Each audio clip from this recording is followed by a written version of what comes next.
చూడండి, ఇక్కడ ఏమంటున్నాడు, చీమలు బలము లేని జీవులు అయినను అవి వేసవిలో తమ ఆహారమును సిద్ధపరుచుకొనును. చూడండి, ఆ చీమలు ఒక బండ లేపండి మీరు, గండి చీమలు కానీ ఎర్ర చీమలు కానీ, వర్షాకాలంలో ఒక బండ లేపండి, దాని నిండా ఏముంటుంది చెప్పండి, ఆహారం ఉంటుంది. వాటి ఆహారం 6 నెలలకి సరిపోని ఆహారం ఉంటుంది అక్కడ దాని కింద.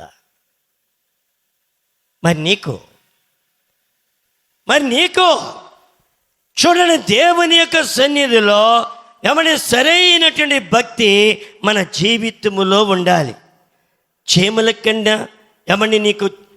చీమకి ఎంత ఉందండి, ఎంత ఉందండి మెదడ, ఎంత మెదడు ఉంది కనపడద్దా? నీకెంత ఉంది? ఇంతలా ఉంది మెదడు. ఏమి సోగం? గుజ్జు ఎక్కువ, బుద్ధి తక్కువ. కోడికి ఎంత ఉంది? కోడికి మెదడు ఎంత ఉందండి? ఎంత ఉంటుంది చూసారా కోడి మెదడు ఎప్పుడన్నా? ఎవరు చూడలేదా? ఎంత ఉంటుంది? చూపించు, ఎంత ఉంటుంది? ఎంత ఉంటుంది కోడి మెదడు. ఎప్పుడు పడితే అక్కడ ఎప్పుడు కోతేసి లేపుద్ది? ఎప్పుడు కోత అండి?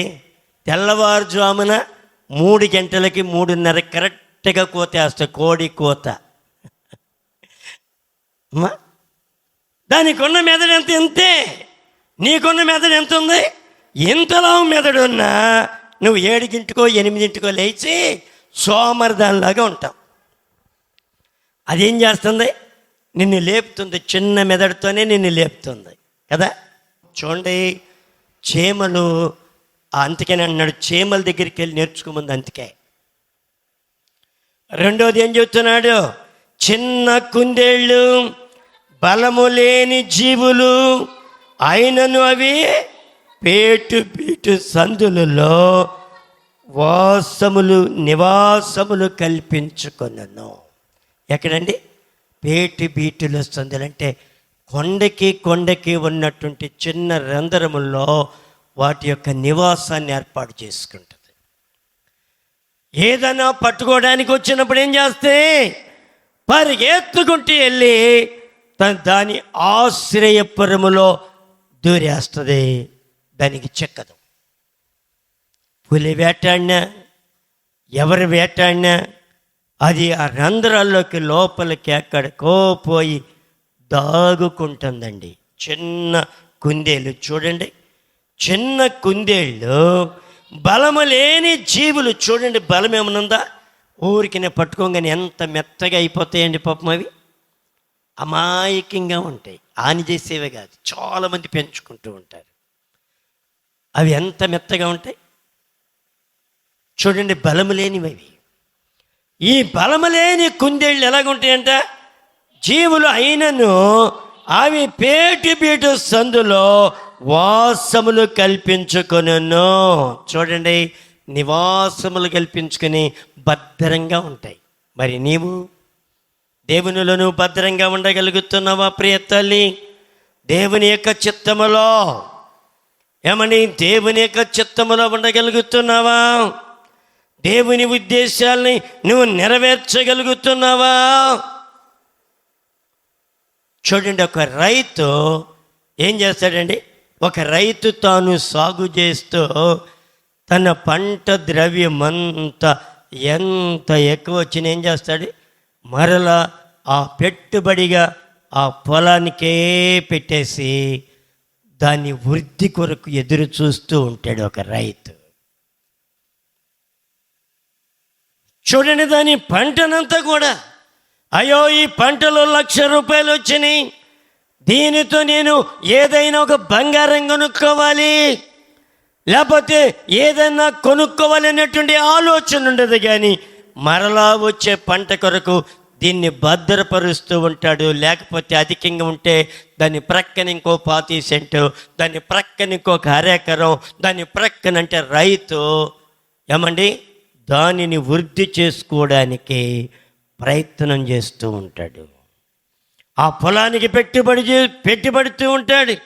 ఒక వ్యాపారి తన లాభము కానీ తనకున్నటువంటి ఏదైనా సరే అమ్మైనా సరే ఆ వ్యాపారాన్ని డెవలప్ చేస్తానికి చూస్తూ దానికి ఎక్కడ లేని ద్రవ్యాన్ని అంతా దానికే పెట్టి దానిలో ఉన్న రాబడి కొరకు ఎదురు చూస్తూ ఉంటాడు ఒక వ్యాపారి.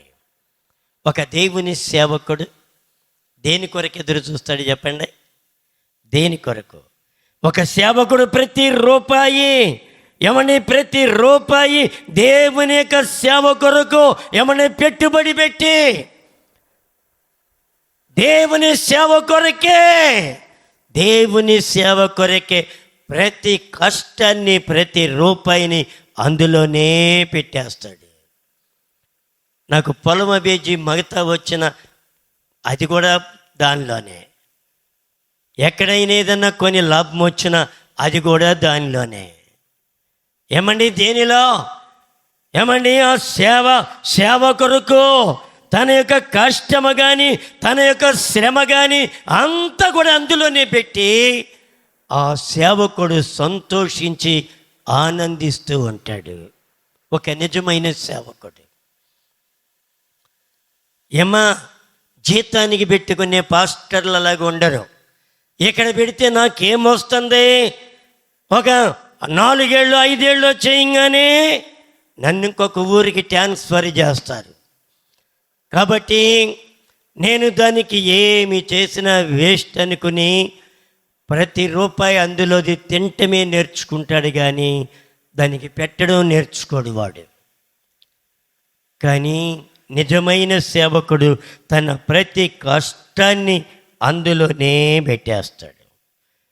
ఒక విశ్వాసి తన జీవితంలో ప్రతి అవసరతను దేవుడే నా ప్రతి అవసరతను తీరుస్తాడనేటువంటి గట్టి నమ్మకము నీ జీవితంలో కలిగి ఉండాలి.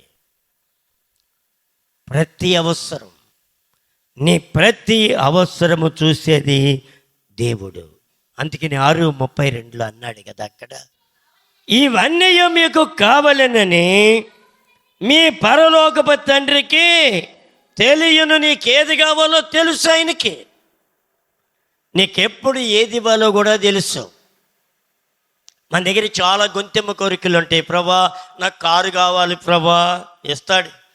పెట్రోల్ పోసే కర్మ లేదు నీకు, అవునా? పార్కింగ్ లేదు, ఎందుకు ఇస్తాడు కారు? దేవుడు నీకు అంచెలంచెలుగా ఎదిగేటప్పుడు నీకు ఏది ఇవ్వాలో అది దేవునికి తెలుసు. ఒక ఆమె అడుగుతుంది, ప్రభా నాకు కారు కావాలి ప్రభా అని బలముగా ప్రార్థన చేసింది ఒక ఆమె, ఒక పాస్టర్మ గారు. ప్రభు అన్నాడు, నేను కారు ఇస్తాను కానీ నీకు పార్కింగ్ ఉందా అని అడిగాడు. ఏమన్నాడు?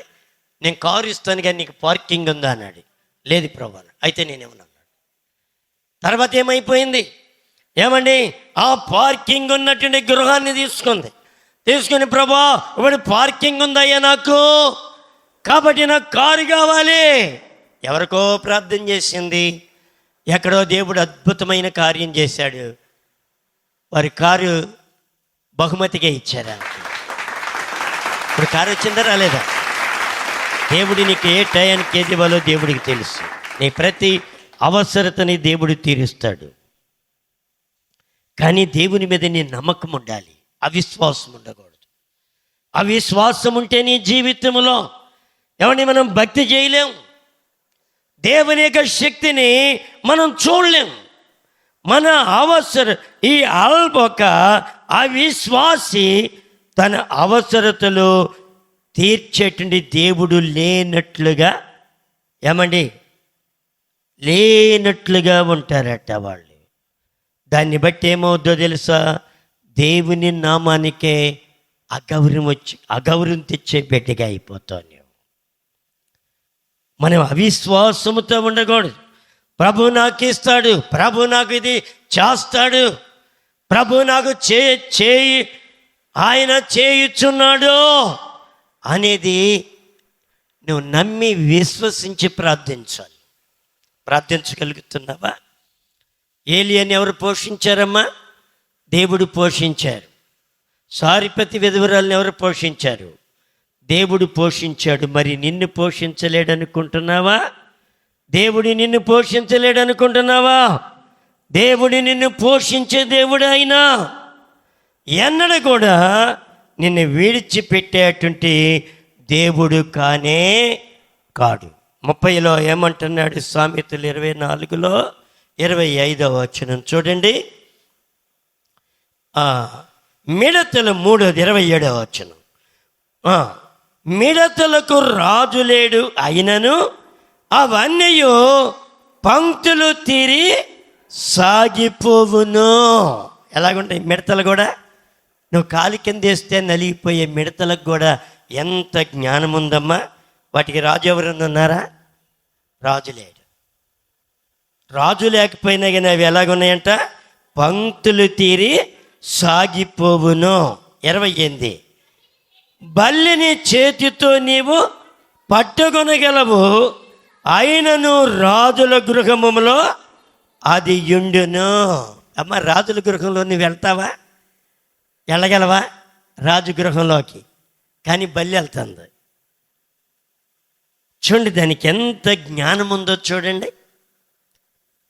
అందుకే నేను అంటున్నాడు దేవుడు, వారికంటే మీరు శ్రేష్ఠులయ్యా, మీకు అవిశ్వాసము రాకూడదు. అందుకని మత్తయి సువార్త 8:26లో ఒక అవిశ్వాసము చూద్దాం చూడండి. మత్తయి 8:26 చూడండి ఏమన్నాడు? అల్ప విశ్వాసులారా, ఎందుకు మీరు భయపడుచున్నారు? వారితో చెప్పి లేచి గాలిని సముద్రమును గద్దింపగా నిమ్మళమాయను. ఏమొచ్చింది? ఏమండి, వీరితో ఎవరున్నారు? యేసు ఉన్నాడు.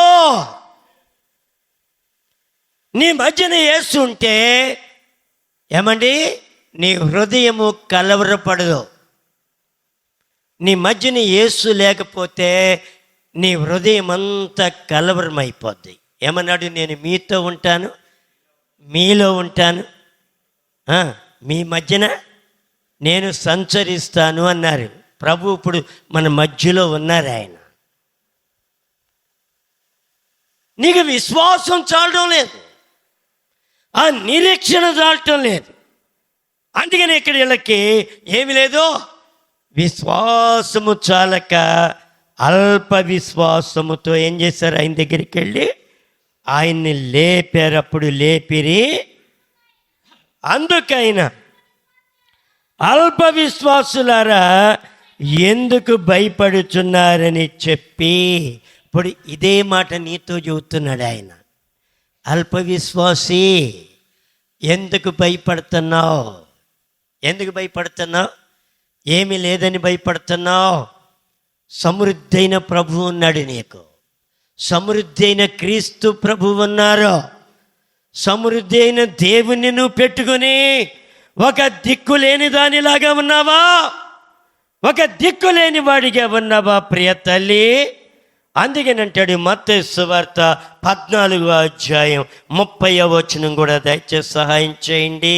14:30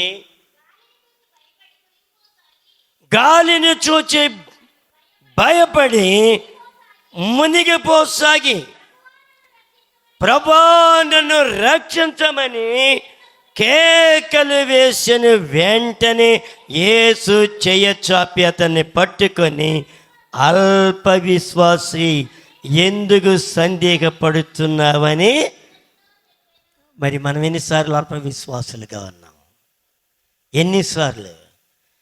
దేవుడు నీకు విశ్వాసపు కన్నులు ఇస్తే ప్రతి విషయాన్ని దేవుని దగ్గర చెప్పాల్సినటువంటి నీవు ప్రతి విషయాన్ని ప్రార్థన ఏమని విజ్ఞాపన పూర్వకంగా నీ కన్నీరంతో ప్రభు దగ్గర విడవాల్సినటువంటి నీవు ఎన్నిసార్లు కురీపివైపోయావమ్మా? ఎన్నిసార్లు? నన్ను ఎవరు పట్టించుకోరు, నాకు దిక్కు లేని దాన్ని అయిపోయాను, నాకు ఇల్లు లేదు, వాకిల్ లేదు, మనీ లేదు, నేను ఎలా బ్రతకాలి, ఈ బిడ్డలు ఎలా పెంచాలి, నా బ్రతకంతా ఒంటరి జీవితం అయిపోయిందని నువ్వు అనుకుని ఎన్నిసార్లు బాధపడ్డావు? ప్రభు నీతో మాట్లాడుతున్నాడు. అల్ప విశ్వాసే, ఎందుకు భయపడుతున్నావు? నేను లేనా? ఆయన ఉన్నవాడు అనివాడు, నీ ప్రతి అవసరతనైనా తీర్చువాడు, నీ రోగమును కుదుర్చువాడు, నీ సంకటములన్నిటినీ కూడా కుదుర్చువాడు ఆయన. సర్వశక్తి కలిగిన దేవుని దగ్గరికి వచ్చి ఇంకా అల్ప విశ్వాసపు మాటలు మాట్లాడుతూ ఉన్నావా? ఏమ్మా అల్ప విశ్వాసం ఏమండి? ఏంటి నీ సమస్య తీర్చడనుకుంటున్నావా ఆయన?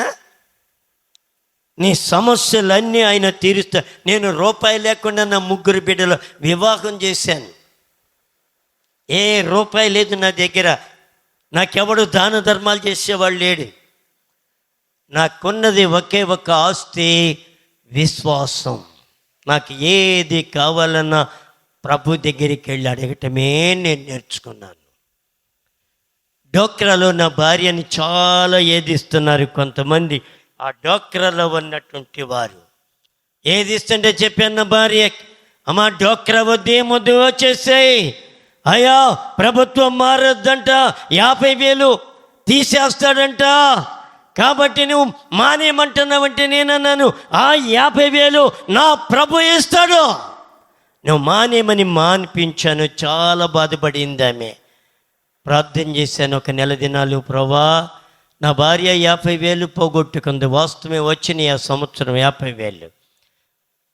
ప్రభా 50,000 పోగొట్టుకుంది, నాకు మరలా 50,000 కావాలి, నువ్వు ఎలాగిస్తావో నాకు తెలీదు అని మొర్రబెట్టి ప్రార్థన చేస్తే, ఒక రాత్రి ప్రార్థన అయిన తర్వాత ఒక ఆయన వచ్చి అన్నాడు, ఒక చిన్న ప్యాకెట్ చేతికి ఇచ్చాడు. చేతికి ఇచ్చి ఎంతో తెలుసు అన్నాడు. నాకేం తెలుసు అన్నాను. 1 lakh ఎంత ఇచ్చాడు? 1 lakh. దేవుడు సర్వశక్తి కలిగిన దేవుడు. దేవుని మీద నువ్వు ఆనుకుంటే దేవుడి నీవు అల్ప విశ్వాసమని కుదర్చగలిగిన శక్తి కలిగిన నా ప్రభు అయిన. ప్రతిదీ ప్రభు దగ్గరికి వెళ్ళి అనుకోవడమే నేను నేర్చుకున్నాను. ఎక్కడే అనుకుంటావు? మనుషుల్ని నమ్ముకుంటే పతనం అయిపోతావు. నలుగురు రకాలుగా చెప్పి నీ మైండ్ని ఖరాబు చేసి నేను నాశనం చేసేస్తారు. మనుషుల్ని కదా నువ్వు నమ్ముకోవాల్సిందే, దేవుణ్ణే. మా 2వ అమ్మాయి వివాహం చేసేటప్పుడు మా మేనగోళ్ళ పెనిమిటి అన్నాడు, అన్న 1,00,000 రూపాయలు ఎక్కడన్నా తీసుకోమంటావా వడ్డీకి అన్నాడు. వద్దు అన్నాను. మరి నీ దగ్గర ఏమీ ద్రవ్యం లేవు కన్నా ఎలాగ చేస్తావు అన్నాడు. బాబాయ్ నేను 1,00,000 రూపాయలు వడ్డీకి తీసుకుంటే మరలా తిరిగి చెప్పండి కట్టాలి. అదే నా యేసయ్య 1,00,000 రూపాయలు ఇస్తే నేను కడతానా? నో, దేవుడు ఇవ్వాలి. అలాగే రూపాయి అప్పు చేయకుండా వివాహం చేశాను. దేవుడు నిన్ను నీ ప్రతి బాష్ప బిందువు తుడుస్తాడు. అల్ప విశ్వాసంతో కుమిలిపోతున్నావా? ఎవరు లేరు అనుకుంటున్నావు? ఆదరించేవారు లేరు, కరుణించేవారు లేరు, నన్ను పైకి లేపుతేవాడు లేడు, సహాయం చేసేవాడు లేడు అని నువ్వు ప్రతి విషయంలో కుమిలిపోతున్నావేమో. దేవుని మీద అనుకో. ఇక్కడ ఏమన్నాడు? అల్ప విశ్వాసి ఏమంటున్నాడు? ఎందుకు సందేహపడతావని అతనితో చెప్పాను. వారు దోణి దిగినప్పుడు గాలి అణగిపోయెను. నీ జీవితంలో నీకొచ్చే ప్రతి తొందర అణిగిపోవునుగాక. దేవుడు నిన్ను అనాదిగా విడిచిపెట్టేస్తాడా? అందుకు పిలుచుకున్నాడు దేవుడు. నిన్ను బాధలు పాలు చేయడానికి, శ్రమల పాలు చేయడానికి, వ్యాధుల పాలు చేయడానికి పిలుచుకున్నాడు కదా దేవుడే. నో, నేను సరి చేయటం కొరకే దేవుడు చిన్న పనిష్మెంట్, నిన్ను దిద్దటం కొరకు. నువ్వు ఎప్పుడైతే లోబడి పశ్చాత్తాపడతావో ఆ పొంగులన్నీ యేసు అణచివేయునుగాక. అందుకని అంటాడు 17 లోక 17 అధ్యాయం 5-6 వచనాలు కూడా దయచేసి సహాయం చేయండి. లోక 17:5-6. అపోస్తులు మా విశ్వాసమును వృద్ధి పొందించుమని ప్రభుతో చెప్పగా ప్రభు ఏమంటున్నాడు, మీరు ఆవగింజంత విశ్వాసము కలవారైతే ఈ కంబళి చెట్టును చూచి నువ్వు వేళ్లతో కూడా పెళ్ళగింపబడి, అబ్బా చెప్పినప్పుడు ఏమవుద్ది, జరిగిపోద్దండి. నిట్టంగా పవర్ ఇచ్చాడు దేవుడు. ఆవగింజంత విశ్వాసం. నేను నా భార్య సేవకి వెళ్ళి బాగా అలిసిపోయి ఒక హోటల్కి వెళ్ళాము రేపల్లలో. అయ్యా ఇంటికి వెళ్ళి భోజనం చేసుకుందాములే అందామే. లేదు ఇక్కడ టిఫిన్ చేసి వెళదామని ఒక హోటల్కి తీసుకుని పోయాను. 5-6 ఊళ్ళు తిరిగి చాలా అలిసిపోయాం. అక్కడికి వెళ్ళి ఒక రవ్వట్టు చెప్పాను, 2 రవ్వట్లు. వాళ్ళు అసలు ఏమీ వేయకుండా అలాగే రవ్వట్టు ఏదో అస్తవ్యస్తంగా వేసి ఇచ్చారు.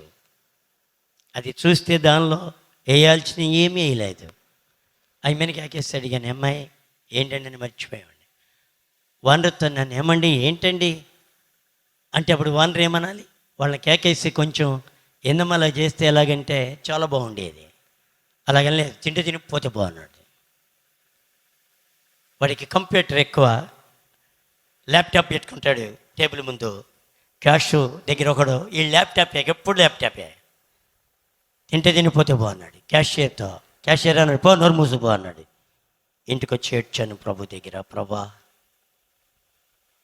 తినలేదక చేయి గడిగేశాను, ఇద్దరం చేయి గడిగేసాం, బిల్లు చెల్లించాను. ఇంటికి వచ్చి 1 వారం రోజులు ఏడ్చాను, ప్రభా ఆ హోటల్ తీసేసే వరకు నా కాలు అందులో పెట్టనయ్యా. ఆ హోటల్ మరలా తీసి ఇంకొకళ్ళు మరలా పెట్టే వరకు నా కాలు అక్కడ మోపన ప్రభా, నువ్వు ఏమి చేస్తావో నాకు తెలియదు ప్రభా అని పోరిని 1 దినములు ఏడ్చాను. ఏమైందో తెలుసా, ఎప్పుడు చూసినా ల్యాప్టాప్ పోయింది, అన్నీ పోయినాయి, పనివారి పోయారు. ఇప్పుడు వాడికి లక్షల్లో లాస్. ఎప్పుడు చూసినా 3, 2 ఒక్కళ్ళే. ఎప్పుడు చూసినా ఏమండి ఎంత గర్వం, గర్విష్ఠుడని నీకో వ్యాపారస్తులు నేర్చుకోండి. గర్వం మీ హృదయంలోకి రాకూడదు. గర్వం మీలోకి వచ్చిందంటే మీరు పతనావస్థకి వెళ్ళిపోతారని నేను మీకు మనవి చేస్తూ అన్నాను. ప్రియ సహోదరులారా, గర్వం రానియద్దు మనకి. వాడి కొరకు ఎంత కన్నీరు కార్చాను, వేదన పడ్డాను. ఎప్పుడన్నా చూడు, 1, 2 ఎన్ని లక్షల రూపాయలు నష్టముతో నడుస్తుందో ఏమండి చూడండి. విశ్వాసముతో నీవు ప్రార్థన చేస్తే దేవుడు నీ మనవి ఆలకిస్తాడండి. విశ్వాసముతో నువ్వు ప్రార్థన చేయాలి. దేవుడు మన నుండి కోరేది ఏంటో తెలుసా? తన ప్రజలమైన మనము ఇతరుల కన్నా భిన్నముగా ఉండాలని కోరుకుంటున్నాడు ఆయన. ఇతరుల కన్నా నువ్వు భిన్నముగా ఉండాలి. 1. 2 నమ్మకముగా ఉండాలి. దేవుని ఎడల నమ్మకముగా ఉండాలి. 3 ఆనందముగా ఉండాలి. 4 ప్రత్యేకమైన వ్యక్తిగా ఉండాలి. 5 ఆధ్యాత్మికంగా ఉండాలి. నీవు భక్తిలో ఇలా నీ జీవిస్తే దేవుడు నీ అల్ప విశ్వాసాన్ని మొత్తాన్ని పోగొట్టేస్తాడు. ఆయన నిన్ను ఉన్నతమైన స్థితికి దేవుడు లేపుతూ ఉంటాడు. ఆయన నువ్వు ఎక్కువ దేని కొరకు పాటుపడుతూ ఉండాలో తెలుసా? దేవుని రాజ్యము కొరకు ప్రయాసపడుతూ ఉండాలి. దేవుని రాజ్యం కొరకు, నీ కొరకు ఎంపర్లాట కాదు. దేవుని రాజ్యం ఎలా కట్టబడాలి, దేవుని రాజ్యం ఎలా కట్టబడాలి, అది నీలో ఎంపర్లాట ఉంటే నీ బాధలన్నీ ఆయన తీరుస్తాడు. 2వది నీతి న్యాయముల కొరకు నువ్వు నిలబడాలి. నీ దృష్టి ఆయనపై నిలుపుకోవాలి. నీకు వచ్చే ప్రతి అవసరాల కంటే దేవుని రాజ్యం కట్టేదాని కొరకే ఎక్కువ ప్రాధాన్యత ఇవ్వాలి. అప్పుడు మాత్రమే నువ్వు దీవించబడతావు. ఏమా రోమా 2:6-7 అంటాడు, నీ సత్క్రియని ఎలాగ చేయాలంట? ఓపికగా చేయాలంట. సత్క్రియని ఓపిక తెచ్చుకుని భక్తి చేయి. దేవుని యొక్క శక్తిని చూస్తావు. ఒక క్రైస్తవుడు ఆందోళన చెందకూడదు. అల్ప విశ్వాసులు అయినటువంటి వారికి అపవాది ఏం చేస్తాడో తెలుసా? ఆందోళన కలిగిస్తూ ఉంటాడు. ఆందోళన మన జీవితంలో ఉండకూడదు. ఆందోళన వలన ప్రయోజనం ఏమన్నా ఉందంటే నష్టమే కానీ దాని ద్వారా లాభం ఉండదు. 3, ఆందోళన వలన అవిశ్వాసిగా మారిపోతావు. నీవు ఎప్పుడైతే నీకు ఆందోళన కలిగిద్దో నీ విశ్వాస జీవితం అంతా పతనమైపోద్ది. ఆందోళన వల్ల దేవుణ్ణి అగౌరవపరిచే వ్యక్తిగా అయిపోతావు. దేవుణ్ణి మహిమపరచలేవు, దిగజారిపోతావు. అన్యాచారాల్లో వాటిల్లో వీటిల్లో కూరికిని పోతావు. దేవుని మహిమపరచాలి, నీ దేవుణ్ణి గణపరచాలి.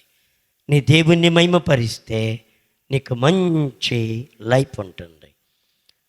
ఈ యొక్క అల్ప విశ్వాసం వలన ఏమవుతుందో తెలుసా? మనకి కష్టాలు, శ్రమలు, బాధలు ఎక్కువైపోతూ ఉంటాయి. వీటన్నిటి నుంచి నీవు నేను విడిపించబడాలి. అల్ప విశ్వాసము నుండి విడిపించబడాలి. విశ్వాసం ఉంది, కరెక్టే, కానీ అల్ప విశ్వాసం రాకూడదు. యేసు ప్రభు వారు శిలువ మరణం అయిపోయిన తర్వాత వారిలోకి మరలా అల్ప విశ్వాసం వచ్చేసింది. పేతురంటేనండి, నేను చేపలు పడటానికి వెళ్తున్నాను, వస్తారా? ఓ మేమొస్తాం అందరు గోచిలు పెట్టుకుని మరలా వెళ్ళి చేపలు పడటానికి వెళ్ళారు. రాత్రి అంతా ప్రయాసపడ్డారు. నా ఒక్క చేప కూడా పడలేదు. అల్ప విశ్వాసంతో నీవేది సాధించలేవు. ప్రభు అంటున్నాడు, పిల్లలరా తినడానికి ఏమైనా ఉన్నదా? ఏమీ లేదు ప్రభా, రా నా దగ్గరికి రా. మన అల్ప విశ్వాసమును బాగు చేసే దేవుడు మన మధ్యలో ఉన్నాడు. ఆయన దగ్గరికి వెళ్ళి ప్రార్థన చేయి, కన్నీరు విడవు. ప్రభా, నాలో ఉన్నటువంటి ఈ అల్ప విశ్వాసమును తొలగించండి ప్రభా అని ప్రార్థన చేయి. దేవుడు నీకు మంచి సహాయము చేస్తూ ఉంటాడు ఆయన. అందుకని అంటాడు 1 పేతురు 5:7 కూడా, ఏమండి దేవుని యొక్క కృప నీకు దొరుకుద్దట.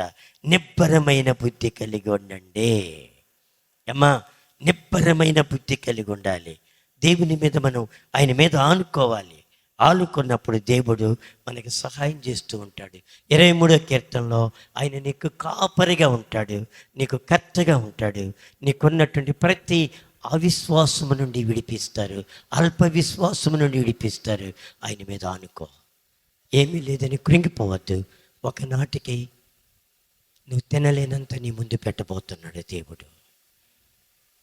నువ్వు ఈ నివాసములన్నీ ఇది ఉంటే చాలు అనుకున్నవే, దానికంటే గొప్ప నివాసాన్ని దేవుడు నీకు ఇవ్వబోతున్నాడు.